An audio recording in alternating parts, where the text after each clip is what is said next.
It's a common complaint about living in the St. Louis region. Aging infrastructure and city and county governments struggling to maintain it. The result? Dangerous conditions for drivers and pedestrians alike. I'm Nathan Vickers for First Alert Ford, and this is South Jefferson, often named as one of the most crash-prone corridors in the St. Louis region, currently in the midst of a resurfacing project. Tonight we're examining frustrations with roads in the city and St. Louis County, where a combined 1.3 million people live. It's something that came up when we kicked off this project, doing dozens of interviews around the St. Louis region. Driving in St. Louis, I will admit, it's frustrating. You will, get the raging. I feel like the roads are really rough in St. Louis. A lot of downtown, a lot of potholes. The conditions of the streets, the potholes. I don't want to keep driving like that. So what does it take to fix St. Louis roads? Tonight we're honing in on projects aimed at smoothing out streets and improving safety. In 15 years of running a business, I like this location because it allowed us to find ourselves. Scott Carey, the owner and face of Sump Coffee, Obviously, the resemblance is very uncanny. has learned that anything can percolate outside on South Jefferson.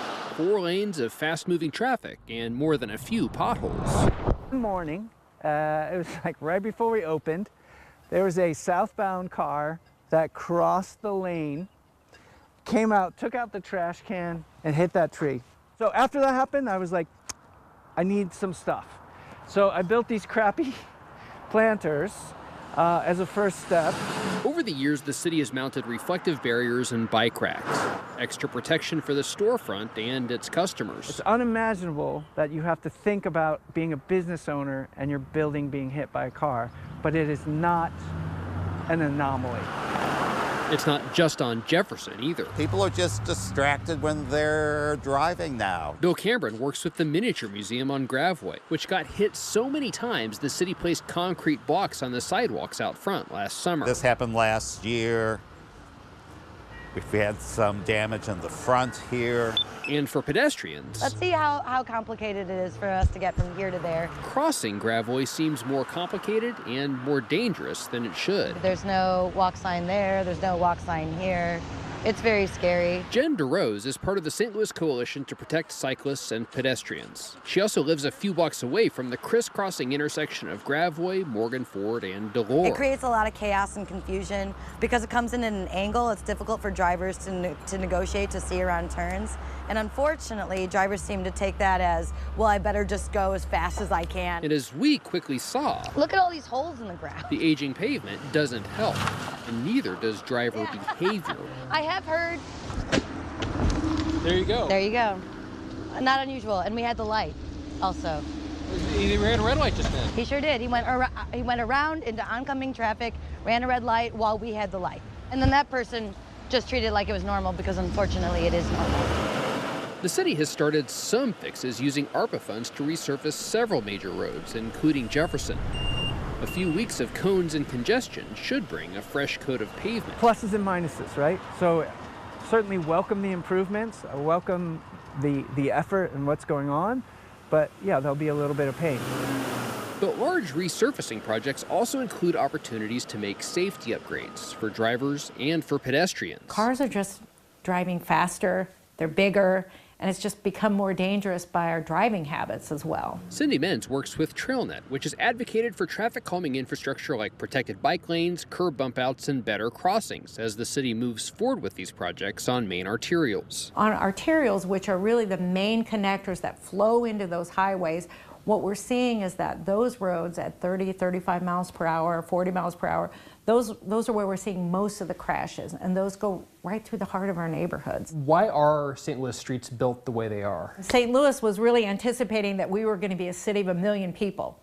So we've fallen to about a third of that right now on a good day. So it's overbuilt with that connectivity. TrailNet publishes an annual report on crash-prone corridors in the St. Louis region. Its 2024 data showed the deadliest year on record for pedestrians, with 23 deaths in the city and 36 in St. Louis County. While overall crashes dipped for that year, TrailNet identifies I-70, Gravois, and Jefferson as the most dangerous, with about a third of fatal collisions occurring on those three roads. In St. Louis County, I-270, Lindbergh, and I-55 accounted for about 30% of its fatal crashes. I think everyone can agree that if we're seeing a lot of crashes at these certain locations, we need to address those hotspots. So they use that funding to make improvements on the street that also include things like bump outs, better signage, better painting, better crosswalks, pedestrian refuge islands. Why do you advocate for that kind of infrastructure? We want to see St. Louis as a place that's healthy, active, and vibrant, where neighborhoods are connected, where people can easily get from A to B and you don't have to have a car. And in order for that to happen, we need the streets to be safer for everyone. Because I think that it's a design problem ultimately when it comes down to it. DeRose and her organization are looking ahead to an upcoming MoDOT project on Gravois, which the state plans to overhaul in 2029. We need concrete in the ground to make Gravois safer and slower for residents. While the city owns the road, the state maintains it and works with St. Louis to plan improvements. When we work with our partners throughout the course of the project, those are when we have the most success. Tom Evers is an assistant district engineer with MoDOT, which just started public engagement on the project. Their first input session last week drew more than 150 people. We have an obligation to resurface the road.